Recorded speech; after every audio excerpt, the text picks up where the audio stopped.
자, 안녕하세요. 과학 알려주는 내가 섹시한 남자 내생남입니다. 저희의 설명은 전문성이 포함되어 있지 않으니 그냥 그렇구나 정도로 봐주시면 감사하겠습니다. 서론이 길었네요. 본론으로 들어가자면 저희가 설명할 내용은 태양계의 구성 천체와 태양의 특성을 소개해드리도록 하겠습니다. 첫 번째, 태양. 태양은 태양계에서 유일하게 스스로 빛을 내는 천체라고 합니다. 그럼 어젯밤에 본 달이 빛나는 것은 뭔가요? 그게 궁금할 수도 있죠. 제가 설명해 드리도록 하겠습니다. 태양계에서 행성, 위성, 소행성 등의 천체는 스스로 빛을 내지 못하고 태양에서 나오는 빛을 반사하여 밝게 보인다고 합니다. 그러니 즉 어젯밤에 본 달도 마찬가지라고 할 수 있겠죠. 두 번째, 행성과 위성. 태양 주위를 공전하는 비교적 큰 천체인 수, 금, 지, 화, 목, 토, 천, 해를 행성이라고 합니다. 그리고 행성 주위를 도는 천체를 위성이라고 합니다. 세 번째, 외소행성.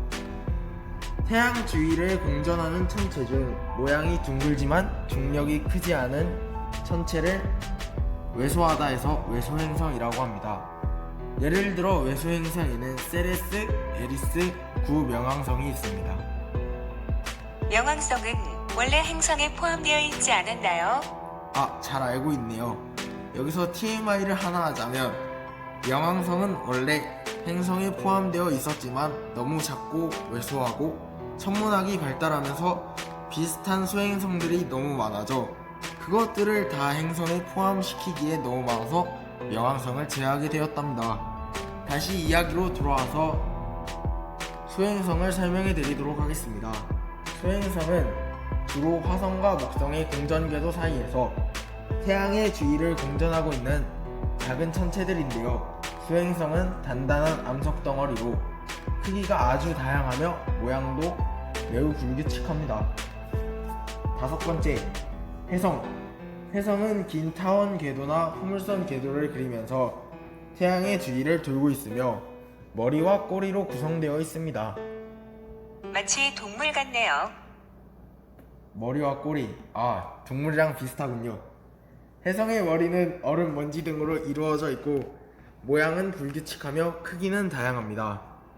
해성이 태양에 가까이 접근하면 태양열에 의해 표면의 얼음이 승화되어 뿌연 구름이 만들어지고 이 구름을 이루는 기체들은 해성의 꼬리를 만듭니다.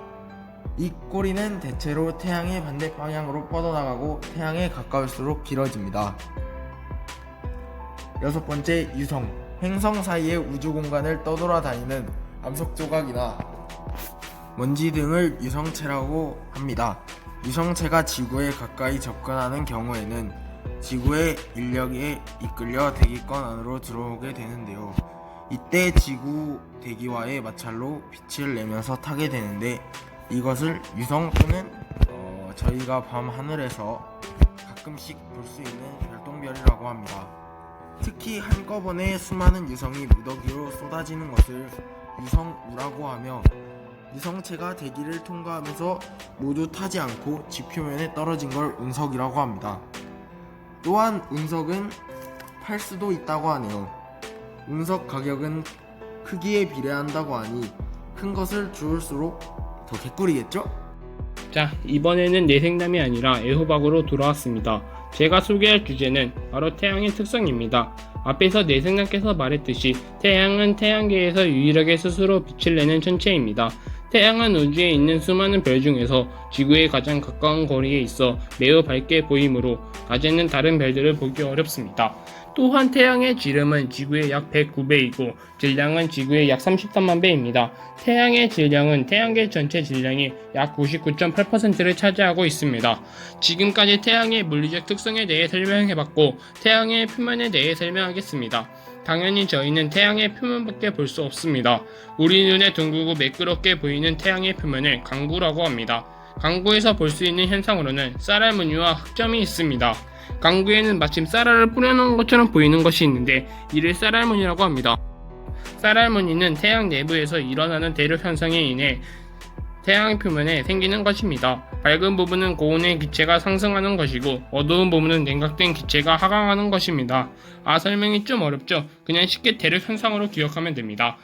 태양 표면에 어두운 반점이 나타나는 것을 확인할 수 있는데 이를 흑점이라고 합니다. 강구의 평균 온도는 약 6000도인데 흑점의 온도는 약 4000도로 주위보다 온도가 상대적으로 낮고 어둡게 보입니다. 흑점의 크기와 모양이 다양하며 수명이 짧은 것은 약 1일 이내, 긴 것은 수개월로 다양합니다. 흑점의 일정한 시간, 간격으로 관측해 흑점의 위치가 지구에서 볼 때 동쪽에서 서쪽으로 이동하는 것을 확인할 수 있습니다. 이처럼 흑점의 위치가 변하는 것은 태양이 자전하기 때문에 이걸로부터 알아낸 태양의 자전 주기는 저위도에서 고위도로 갈수록 길어집니다. 또 태양의 자전 주기가 위도에 따라 다르다는 사실로부터 태양의 표면이 고체 상태가 아니라는 것을 알 수 있습니다.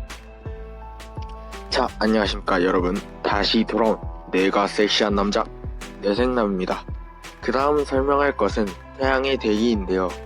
태양의 대기는 매우 희박한 기체층으로 광구보다 밝기가 약하기 때문에 평소에는 볼 수가 없습니다. 너무 아쉽습니다.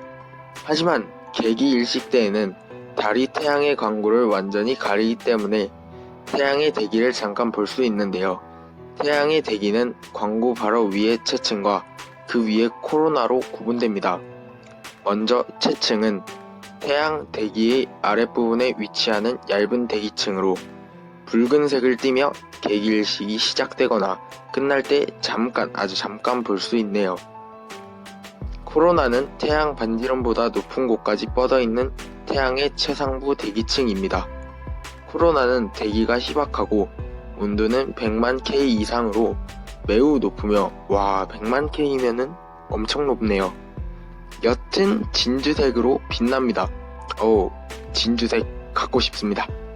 코로나의 크기와 모양은 시기에 따라 달라지는데 흑점수가 많은 시기에는 커지고 흑점수가 적은 시기에는 작아지는 경향이 있습니다. 태양의 대기에서 나타나는 현상으로는 홍염 그리고 플레어 등이 있는데요. 체층 위로 나타나는 붉은색의 거대한 불기둥을 홍염이라고 합니다. 거대한 불기둥. 이름만으로도 너무 멋있습니다. 홍염은 고온의 물질이 광구에서 체층을 뚫고 코로나 속으로 수십만 킬로 높이까지 솟아오르는 현상으로 불꽃이나 고리 등 다양한 모양으로 나타납니다. 홍염의 온도는 광구나 체층보다는 높고 코로나보다는 낮다고 합니다. 흑점 주변에서는 가끔 짧은 시간 동안에 격렬한 폭발이 일어나면서 많은 양의 에너지가 방출되는 현상이 나타나는데 이를 플레어라고 합니다. 약간 핵폭탄 같은 거 같네요. 플레어는 태양 활동이 활발해지는 시기에 더 자주 발생한다고 합니다. 그럼 이렇게 태양이 활동을 하는데 어떤 영향을 주는지 알아보도록 하겠습니다. 태양 표면은 고요한 것처럼 보이지만 활발하게 활동하면서 많은 양의 에너지와 물질을 우주 공간으로 방출한다고 합니다. 태양에서 방출되는 대전 입자의 흐름을 태양풍이라고 하는데요. 태양의 흑점수가 많은 시기에는 태양 활동이 매우 활발해져서 앞에 나왔던 홍염 또는 플레어가 자주 발생한다고 합니다. 태양풍이 더욱 강해진다고도 하네요. 지구는 하나의 거대한 자석과 같아 자성을 띠는 물체에 힘이 작용하게 됩니다. 이러한 힘이 미치는 공간을 지구 자기장이라고 합니다. 태양풍이 강해지면 태양으로부터 지구에 도달하는 대전 입자의 양이 증가하여 지구 자기장이 교란된다고 합니다. 이에 따라 지구에서는 자기폭풍, 그리고 델린저 현상 등이 일어나고 고위도 지방에서는 오로라가 발생하기도 한다고 하네요. 여기서 자기폭풍이란 짧은 시간 동안에 지구 자기장이 크게 변하는 현상이고, 또 델린저 현상이란 상공에서 전파를 반사하는데 전리층을 교란시켜 장거리 무선 통신이 끊어지는 현상이라고 합니다. 오로라는 태양에서 날아오는 대전 입자가 고위도 지방의 상층 대기에서 대기 입자와 충돌하여 빛을 내는 현상이라고 하네요. 오로라, 저도 참 한번 보고 싶네요. 자, 여러분들 지금까지 잘 보셨나요? 저희의 설명은 여기까지입니다. 처음이라 많이 어색했죠?